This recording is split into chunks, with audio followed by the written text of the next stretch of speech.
Beloved brothers and sisters, today we lift our hearts under the light of Psalm 115, a sacred song that teaches us where true power dwells.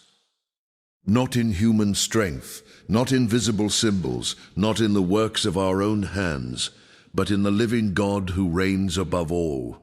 This prayer calls us to break chains, not by shouting at our fears, but by placing our trust where it truly belongs. The chains of fear, shame, oppression, envy, and despair fall away when the soul remembers this simple truth. Our God is in heaven, and He does whatever pleases Him. What binds us often loses its grip the moment we stop trusting in ourselves and begin resting in Him. The psalm reminds us that idols cannot speak, cannot see, cannot save. Yet the Lord hears every whisper of the faithful heart. When we feel surrounded, when resistance rises against us, God does not stand far away. He covers His people like a shield, unseen but unbroken. He fights not with noise, but with authority. He defends not with haste, but with perfect wisdom. To those who fear the Lord, the promise is gentle and strong. He will bless you. He will remember you. He will stand with you. This is not the blessing of fleeting comfort, but of lasting peace. When God fights from your side, chains break quietly, doors open slowly, and hearts are restored deeply. So let us trust, not in what we can control, but in the name that stands above every name. Let us walk forward covered, confident, and calm, knowing that the battle belongs to the Lord, and He never loses. Beloved soul, hear this truth spoken softly, yet firmly into the depth of your spirit. Trust in the living God breaks every chain. This is not a slogan formed by human optimism, nor a passing encouragement meant only for moments of ease. It is a spiritual law woven into the fabric of faith, revealed to us through Psalm 115, and confirmed through the quiet testimony of generations who learned to lean not on themselves, but on the Lord who reigns unseen. Chains are not always iron and visible. Most often, they are hidden within the heart. They take the form of fear that refuses to leave, shame that whispers of past failures, anxiety that steals sleep, bitterness that hardens the soul, and the constant pressure to prove one's worth before others. These chains do not clatter when we walk, yet they slow every step. Many try to break them with effort, discipline, or control, but find that the more they struggle, the tighter the grip becomes. This is because such chains are not broken by strength, but by surrender. Trust is the key, and God is the one who turns it.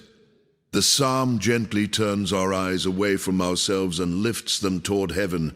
It teaches us that God is not like the works of human hands. He is not silent because He is absent, nor still because He is powerless. He is living, active, and sovereign, working beyond the limits of what we can see or understand. When the soul truly trusts this, something deep begins to loosen. The heart stops striving to control what was never meant to be controlled. The spirit exhales, and in that sacred release, chains begin to fall. Trust is not blind acceptance, nor is it denial of pain. Trust is the steady choice to place one's confidence in God's character when circumstances are uncertain. It is believing that He is good even when the path is dark, that He is near even when prayers feel unanswered, that He is working even when progress seems slow. This kind of trust does not shout. It rests. It does not rush. It waits. And in waiting, it is strengthened. Many chains are formed because the heart leans on false supports. The psalm speaks clearly of idols, not only as carved images, but as anything we depend on more than God. These may be achievements, relationships, reputation, wealth, or even our own understanding. Such supports promise safety, but cannot deliver peace. They have mouths but do not speak comfort to the soul, eyes but do not see our suffering, hands but do not lift our burden. When trust is misplaced, disappointment becomes inevitable, and disappointment forges chains of resentment and despair. But when trust is returned to the living God, the soul realigns with truth. God is not limited by what limits us. He is not delayed by human weakness. He is not threatened by opposition. He does whatever pleases him, and his pleasure is rooted in wisdom, justice, and love. To trust such a God is to step out of the prison of self-reliance and into the freedom of divine care. Fear is one of the strongest chains known to the human heart. It convinces us that danger is always closer than grace, that loss is more certain than provision, that failure defines us more than faithfulness. Fear grows when we trust our own ability to foresee and manage the future. But trust in God shifts the burden of tomorrow into hands far stronger than our own. The heart learns that it does not need to know what lies ahead when it knows who walks with it. Fear loosens its grip, not because circumstances change, but because trust has taken its place. Another chain that binds deeply is shame. Shame tells the soul that it is unworthy of mercy, that past mistakes are permanent identities, that God's patience has limits we have surely crossed. Shame thrives when trust is broken, when we believe more in our sin than in God's grace. But the living God is not defined by our failures. His faithfulness does not waver with our weakness. When the heart dares to trust that God remembers us not to condemn, but to restore, shame begins to dissolve. The soul stands upright again, no longer hiding, no longer bowed under the weight of yesterday. Trust also breaks the chain of bitterness. When wounds are deep and justice seems delayed, the heart is tempted to hold tightly to resentment as a form of self-protection. But bitterness is a chain that binds the wounded to the wound itself. It keeps pain alive by refusing to release it into God's hands. Trusting God with justice, timing, and healing allows the heart to loosen its grip on vengeance. It does not excuse wrong, but it frees the soul from carrying what it was never meant to bear.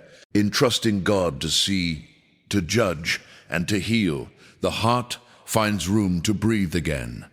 The psalm speaks of blessing for those who fear the Lord, not fear as terror, but reverent trust. This fear is not shrinking away from God, but drawing near with humility and confidence. It is knowing that God is mighty, yet choosing to believe that his might is exercised on behalf of his people. Those who trust him are not forgotten.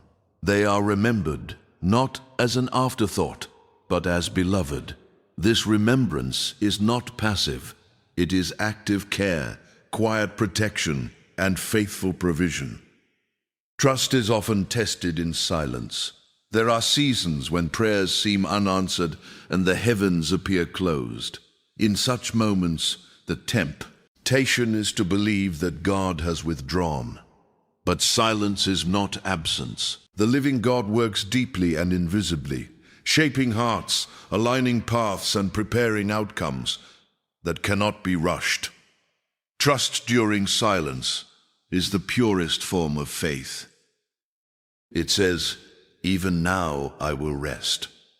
And that rest itself becomes a chain breaker, loosening anxiety and restoring peace. The act of trusting God also breaks the chain of comparison. When trust is weak, the heart constantly measures itself against others, envying their success, questioning God's fairness, and doubting its own worth. Comparison thrives where trust is lacking. But when the soul trusts that God's care is personal and intentional, it no longer needs to measure itself by another's portion. It learns that God's work is not uniform, but purposeful. Contentment grows and envy fades, leaving the heart lighter and freer. There is also the chain of control. subtle yet powerful. Many suffer not because they lack faith, but because they try to manage what belongs to God alone. Control disguises itself as responsibility, but beneath it lies fear of surrender. Trust invites the soul to place outcomes, relationships, and uncertainties into God's hands. This surrender does not lead to chaos, but to order. The heart discovers that it was never meant to carry the weight of the world. In releasing control, the soul regains strength. Trust is not formed in a single moment.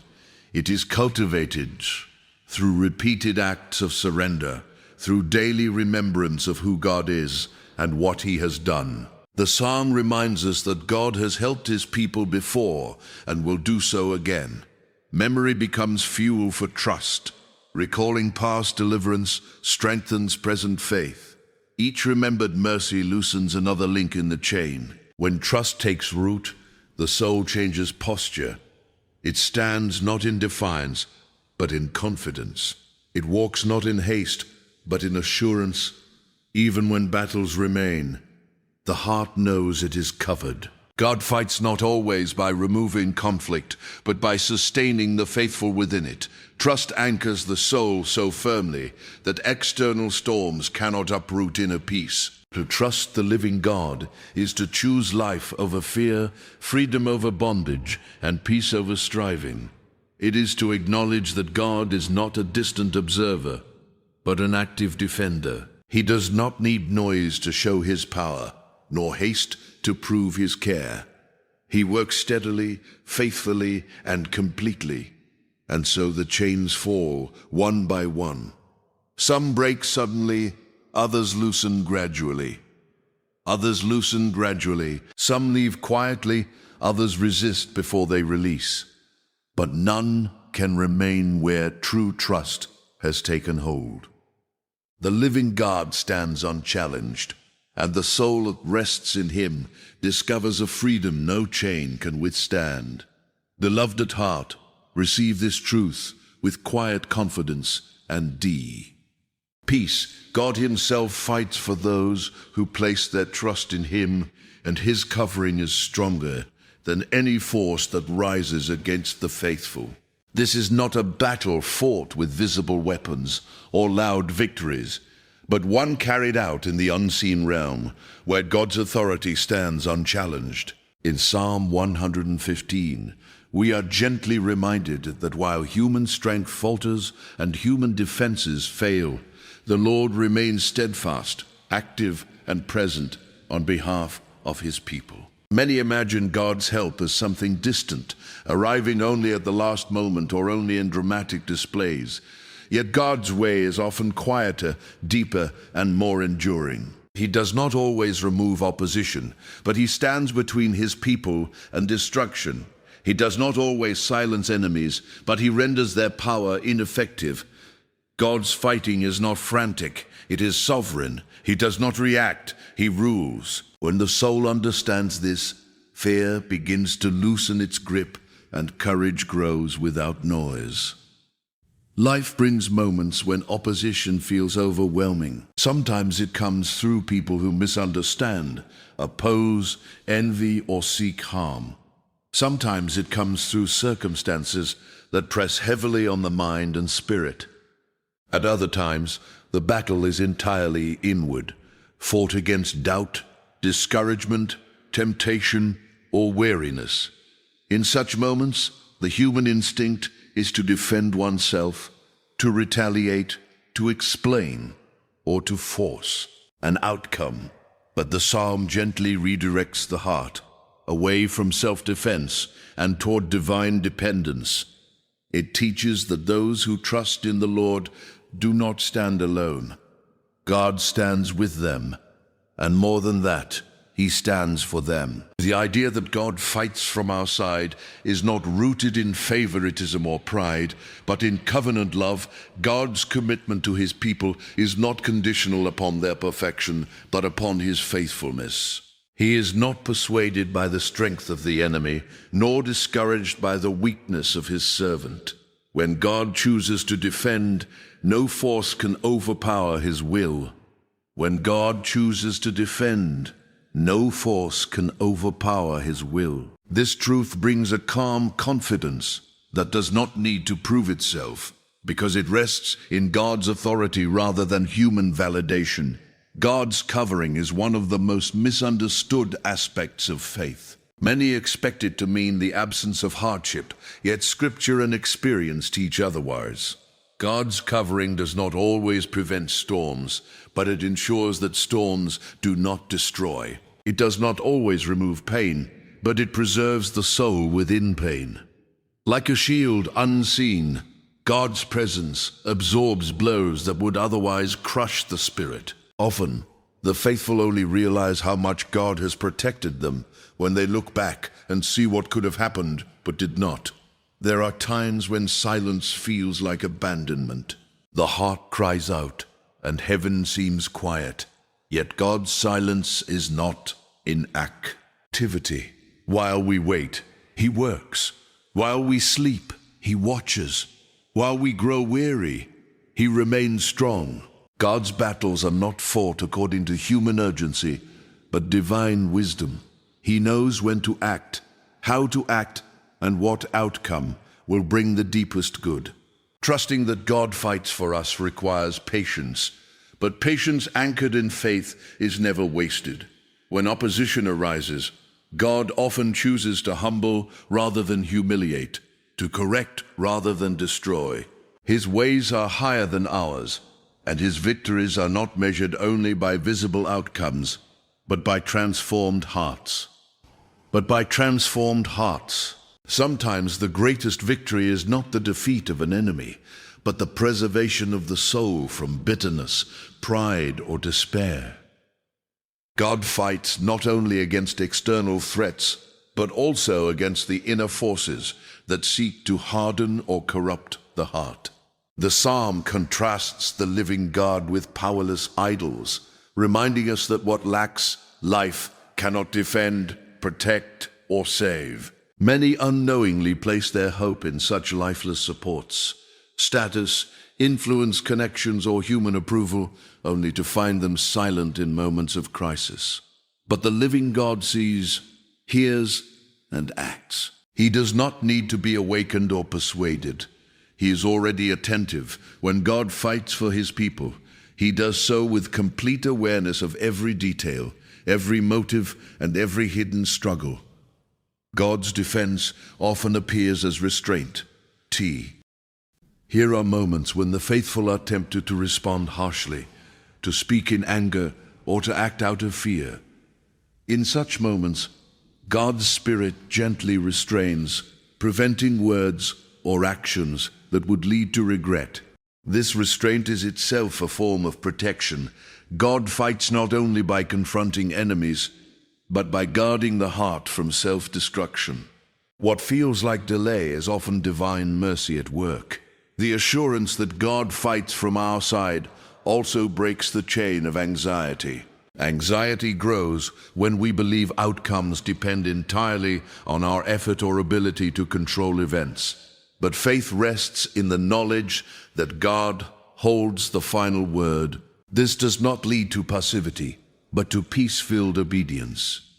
The faithful act responsibly, pray sincerely, and then rest, knowing that God will do what they cannot. This rest is not weakness. It is strength rooted in trust. God's covering extends beyond physical safety into spiritual preservation. There are attacks that aim not at the body, but at faith itself. Doubt whispers, discouragement presses, and hope feels fragile. In such moments, God quietly sustains belief, keeping the flame of faith alive, even when it burns low. Many have endured seasons they did not understand, only to realize later that God had been guarding their faith when it was most vulnerable. It is also important to understand that God's fighting is not always immediate. There are times when injustice appears to go unanswered and truth seems ignored. The heart may question whether God sees or cares, yet God's timing is precise. He allows certain things to unfold so that his justice may be complete and undeniable. Trusting God's timing requires humility, acknowledging that our perspective is limited. While his is eternal, the psalm speaks of God remembering his people. This remembrance is not passive memory, but active commitment. God remembers his promises, his covenant, and his love. When he fights for his people, he does so because he has bound himself to them in faithfulness. This remembrance brings reassurance that no prayer offered in faith is forgotten, no tear is unnoticed, and no struggle is meaningless. There is deep comfort in knowing that God does not require his people to constantly defend themselves. He invites them to dwell under his covering, to trust his judgment, and to leave vengeance and justification in his hands. This does not mean silence in the face of wrong, but it does mean freedom from the burden of proving one's worth. God's defense is sufficient. When he fights, his victory does not need human endorsement. God also fights by strengthening the inner life. He builds endurance, deepens character, and refines faith through challenges. These inner victories are often greater than outward success. A heart strengthened by God cannot be easily shaken, even when circumstances remain difficult. This strength is quiet, steady, and enduring. As trust deepens, the soul begins to recognize God's hand in unexpected ways. Closed doors are revealed as protection. Delays become preparation. Delays become preparation. Loss gives way to growth. What once seemed like defeat is understood as redirection. God's battles are often hidden, but their fruit becomes evident in time. To live under the truth that God fights from your side is to walk without constant fear of opposition. It is to move forward with humility, confidence, and peace. The faithful no longer need to respond to every accusation or resist every threat. They know that God sees, God knows, and God will act according to his perfect will. And so the soul rests, not because life is easy, but because God is faithful. His covering does not fail. His defense does not weaken. His presence does not withdraw. When God fights from your side, no force can ultimately prevail against the purpose he has set in motion.